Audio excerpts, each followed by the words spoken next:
Hello everybody, welcome back to Cinema Savvy. It is myself, George, bringing you a very special review, and today we're going to be going back in time. We are going back to the year 2005 as I review Fantastic Four, not the new one of course, that is coming out in a couple of days now. I'm going to be talking about the original film that was released, directed by Tim Story, and I don't think this has ever been spoken about on this channel.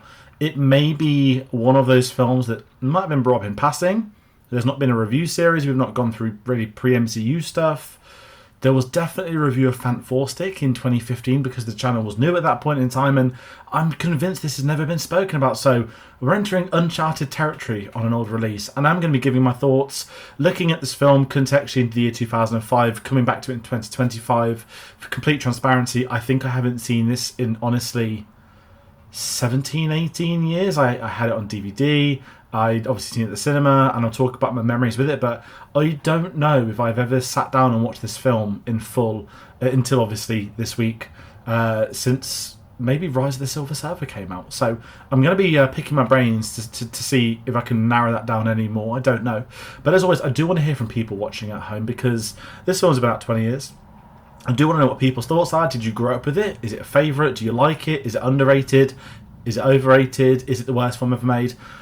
This is one of those films where you hit a certain age, you go online, turns out the whole world hated it, and you know, me as an innocent 9-year-old child really enjoyed it, and that's where we're going to kind of go with this conversation. I'm going to be talking about my memories with this and seeing this at the cinema in 2005. Contextually, the MCU is not a thing.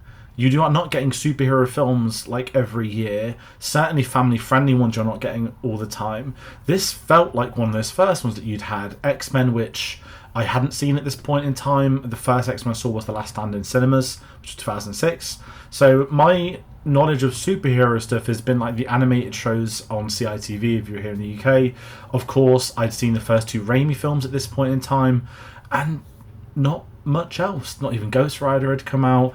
Obviously, you had a couple of Batman films. I knew the 60s Batman. I didn't know even the Tim Burton ones, the Batman and Robin and Batman Forever I knew. So it's a really interesting time.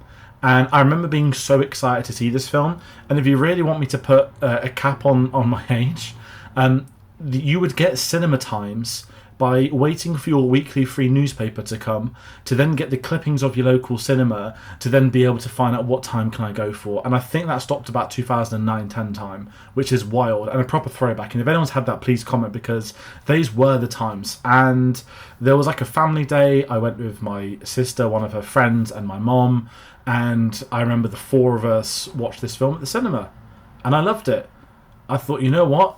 That Human Torch, he's cool. And I didn't really know the Fantastic Four. I'd had a Top Trumps game when I was younger, and it had the characters on there, but I hadn't had Fantastic Four comics. I obviously hadn't seen anything from them before. This was something new to me.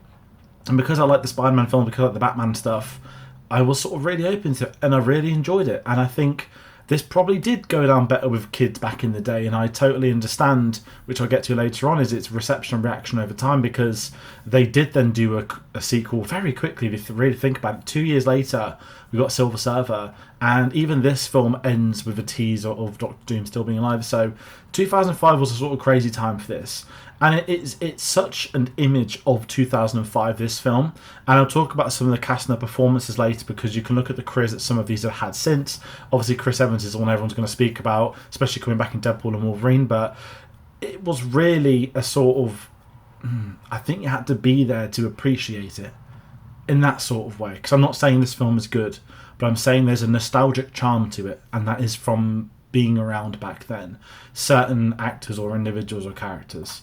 And looking at it in 2025, it is very different. And I'm going to talk about the passing of Julian McMahon as well, who's passed away recently after a short battle with cancer, which was very sad to hear. And obviously thinking of with his family at this point in time. I think I read it was like a private battle as well, so there wasn't much in the public domain. It's very eerie, if I'm allowed to say this, knowing that in a few weeks' time there's going to be a new Fantastic Four, knowing they're shooting Doomsday. I don't believe into the clickbait stuff of people want to see ABC and XYZ in films, but that sort of narrative's gone around recently. The thing that matters more is his family and what happened there. And revisiting this film this week, it is actually quite, not difficult, but it was quite weird to know this had happened so recently, knowing what's on the horizon, which is a real shame. And I'll talk about the performance of Julian McMahon and Doctor Doom a little bit later, because I was aware of him through not performances but through something else. But if I start talking about the four characters, because then I'm going to look about it in 2025, and we have Ioan Gruffudd, and I had to do a pronunciation check, who is playing Reed Richards in this film. I knew him mainly from Titanic. I think obviously a lot of people know him from this now, but he'd obviously been in a few things. He's been in a few films since.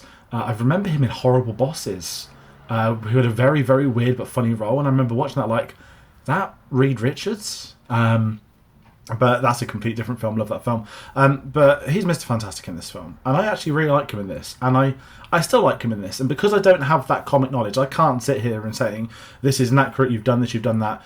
I thought he functioned as the leader of the Fantastic Four, and maybe I'm going a bit contextual with this. I don't mind his performance at all now. Now, obviously, I know a bit more about the comics and stuff in latter years, but I thought he is fine in this. And then we've got Jessica Alba playing Sue Storm. And I don't think I was familiar with Jessica Alba at this point in time. I certainly didn't know about all the whitewashing, the invisible new jokes, and all those stuff that's gone around in recent years that people have looked at. As I said, it feels like a film from 2005, and the representation of a character like Sue Storm is that, you know, she is introduced as Victor Von Doom's girlfriend, the ex of Reed Richards, and their rivalry becomes about gaining the relationship status with her than anything else, which is a bit weird. And I don't feel like she gets the source material to ready to be developed as a character. She's just seen there to be looked at, which we know is obviously a huge part of films back then. And I can't really add too much about her performance because this film goes at 100 miles an hour, and she never really stood out for me compared to some of the others. You know, The Thing stands out because it's The Thing. It's clobbering time. The catchphrases, he's made out of fucking rocks. He is cool. He is like an absolute unit. He smashes the truck, and he was all over the marketing campaign because The Thing's a really big part of this, and it is a family. It is a group of four, and there is something special about that. Certainly with all the characters have their own personas, but I certainly feel like Michael Chiklis is The Thing. Again, I think his performance is fine in it. Obviously, I can't remember if he's outright in the suit or if it's the suit enhanced with a little bit of CGI or it's all practical, but I always liked him in this. I hadn't seen him in anything else, and shows how stupid I was. Even like 11 years ago when I first started watching Breaking Bad, I thought he was Hank for a very brief second, but it wasn't. And I don't want to embarrass myself by even stuff in my teenage years. So The Thing was cool in it, and he was a huge part of it. I think that was one of my dad's favourite comic book characters when he was younger. And we have Chris Evans playing Johnny Storm, who is the coolest person in this. I know I just said The Thing is cool. I remember watching that when I was younger thinking, wow, that's the cool guy I want to be. He's a daredevil. He's doing these stunts. He's arrogant. He's this, he's that. He's the really cool one. He's the comedy one. He's the funny one. A lot of practical jokes of him and The Thing as well. And again, I couldn't tell you that's accurate to the character of Johnny Storm. There should be, you know, some people commenting are going to correct me on lore and stuff like that, but I don't have that Fantastic Four knowledge, and I loved Chris Evans' performance as him. And even I remember when Chris Evans was then cast as Captain America, I was like, what, you're casting the Human Torch as Captain America? Like, I don't remember him being like big, I don't remember him being like this. Obviously, the Captain America spoke for itself back in 2011 and the career he's had since. But I've got to say, it's lovely that with Deadpool and Wolverine last year, a film which does get criticised more at times, certainly compared to them, they nailed it having him have a cameo. It was great fun. It worked with the audience. It was a great nod to the 20th Century Fox stuff, and I loved it. And I love what they did to him in that as well. And I know he was the only one that could return in that. And obviously, I know there's been conversations about other people potentially coming back in the future. But as the Fantastic Four, I liked them as a group of individuals and as a group. They worked what it was, and maybe that is the nostalgia talking. But you have to look at this in 2025, and unfortunately, it's really not a good film. I wasn't shocked that it was bad because of what I'd seen about it. I think it was one of them films where I'd put off rewatching from my childhood because it does happen. You grow up with something, you love something, you go back to it, and it's just not good. And it can be heartbreaking at times. I don't think it's about maturity, the fact you're older, it's just you don't have those connections that you once did. I've done it to many films that people say are terrible and I still love them, and I'll always defend them to death. But there are some where it is just very, ooh. And it's not anything to do with your taste because, you know, I was 9 years old. And there are probably other people like me. There are probably the people that like it now, but inherently it wasn't a good film. And it really doesn't hold up 20 years later. I mean, The Suit and The Thing does, but I guess where we can look at the conversation is where comic book movies have gone since the year 2005. You know, the fact it's almost like BBY and ABY in Star Wars term. Like, you've got before Iron Man and after Iron Man, and everything after is looked at in a completely different light to everything from before. There's probably 2 generations of people now who didn't grow up, like, not with this or the Spider-Mans, but there'll be people watching Marvel, going to the cinema for Marvel films now, who weren't even born when the first Avengers came out. That's terrifying to think about, that there's like probably 2 generations worth of MCU fans now. And I think with Fantastic Four first steps on the horizon, I love the fact that Marvel have actually not delayed in making it, because obviously there's been rights issues with 20th Century Fox, but I like the fact it wasn't just thrown out there straight away. It feels like one of the few recent Marvel projects where they've actually wanted to develop it. They've wanted to take their time in announcing it, to put the right creators on board and tell the right story at this point in time of the cinematic universe. And I'm looking forward to that, which does make it then difficult to go back to the 2005 version, which is not the 2005 version's fault, where it is seen as standalone. It isn't seen as linking, comparing to anything.